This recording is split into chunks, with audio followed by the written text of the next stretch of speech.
Olá, eu decidi fazer vídeos maiores falando do que eu mais gosto, que são histórias.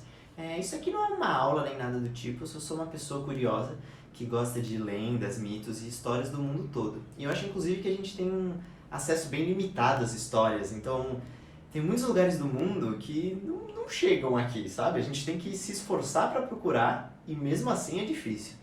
Então eu decidi fazer uma série de vídeos, talvez. Eu tô testando ainda, me descobrindo aqui. Se vocês gostarem e acharem interessante, por favor, se inscrevam e deem um feedback, porque isso ajuda muito. Então que melhor jeito para começar do que com a história mais antiga do mundo? Você sabe qual é a história mais antiga da humanidade?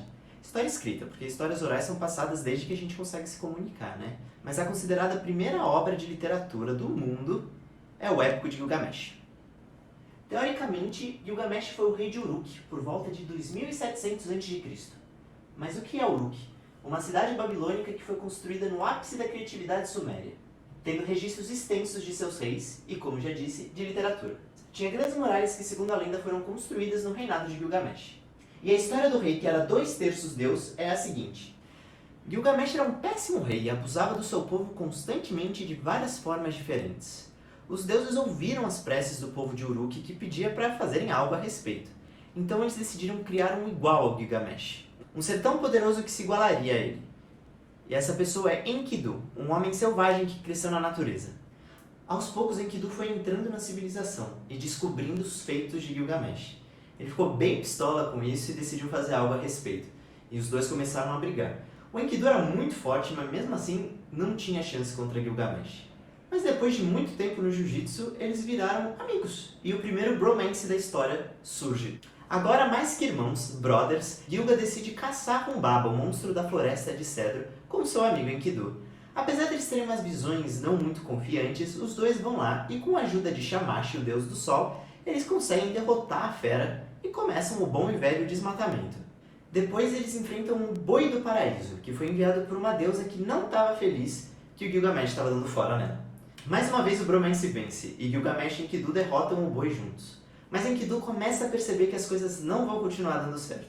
Os deuses cansaram desses dois heróis causando pelo mundo, e com um pouquinho de intervenção divina, mataram Enkidu. Gilgamesh ficou bem deprê, e começou a pensar na própria mortalidade. É aí que ele foi atrás de um cara, que eu não vou me arriscar a falar o nome dele. Tá aqui. Ele sobreviveu ao grande dilúvio, e teoricamente sabe o segredo da imortalidade. Ele mata os leões e encontra um casal de escorpião monstros pelo caminho, mas isso não é importante.